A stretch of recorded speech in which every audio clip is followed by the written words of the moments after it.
A gremo v Pariz, gremo v Pariz. Čudovito mesto, kjer so se zbrali okoljevarstveniki in politiki iz 200 držav. Kada Parižani niso v zadnjih tednih že dovolj pretrpeli. In kaj delajo vsi ti ljudje tam? Pogovarjajo se o podnebnih spremembah. Že 21. zapored. Bi si mislil, da se bo v tem času že kaj izmenili. Upam pa, da ni v njihovih rokah naša usoda.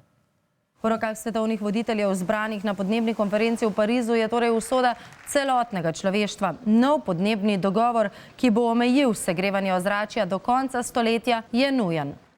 Prekleto, naša usoda je v njihovih rokah. Ja, narod, nasankali smo ga. In kaj se hočejo torej zmeniti? Dogovoriti se hočejo, da bo celoten svet zmanjšal izpust CO2-ja. CO2 je, mimogrede, velik lump in ga nočemo v zraku, ker je fuj in fej.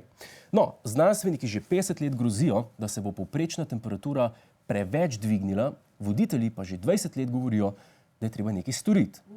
Letos je pa res treba nekaj storiti. In se pogovarjajo, trepljajo, rokujejo, pa najboljši kuharji jih futrajo.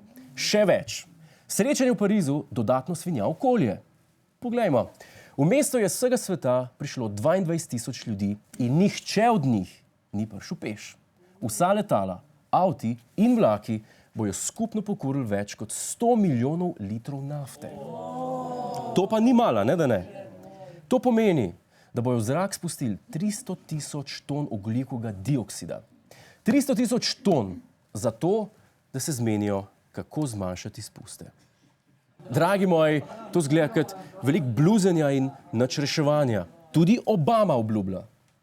There's the two largest economies in the world and the two largest carbon emitters. We have both determined that it is our responsibility to take action. Obama bo ukrepal, ja.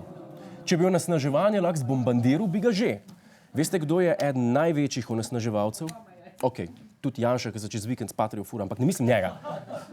Pentagon, ameriško obrambno ministrstvo, ima 7.000 baz po svetu in cel kup letal, tankov in ladij. Na dan pokurijo 65 milijonov litrov nafte. In koliko je mi? Malo manj kot 8 milijonov. Vem, en kup dolgočasnih številk, a gre za ogromno sranja. In kaj je pri tem najbolj čudovito? Pa vam Obama tega ne pove. Pentagonu ni treba poročati o izpustih, niti jih niso dolžni nižati. Dodajte temu še vse vojske sveta in to je isto, ko bi vam sosed scal v bazen, pa se pa z vami dogovoril, da se bazen več ne ščije. Razen, če naštejemo njegovega sina, ki ščije vaš bazen po noč. Kravatarji lahko gobcajo spremenili, se ne bo pa nič. Vam bojo pa težili, da na semaforju ugašajte motor.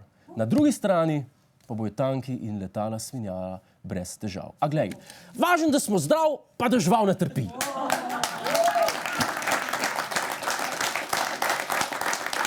Prihajajo prazniki. Leto se bliža koncu. To je tisti čas, ko se veselimo obiska dveh prijaznih mož, ki nosita darila. To sta Dedek Mraz in Božiček. En je bolj zgoden, drug bolj pozen. Dedek Mraz je bolj resen, Božiček pa je bolj vesel, ker ve, kje so doma poredne punce. Oba pa sta toliko brihtna, da obiskujeta ljudi samo enkrat na leto. In katerem boste letos pisali vi, glasujte na izberistran.si. Hvala za ogled, ne pozabi pa tudi na Ta teden z Juretom Godlerjem ob četrtkih ob 22.40 na Planetu.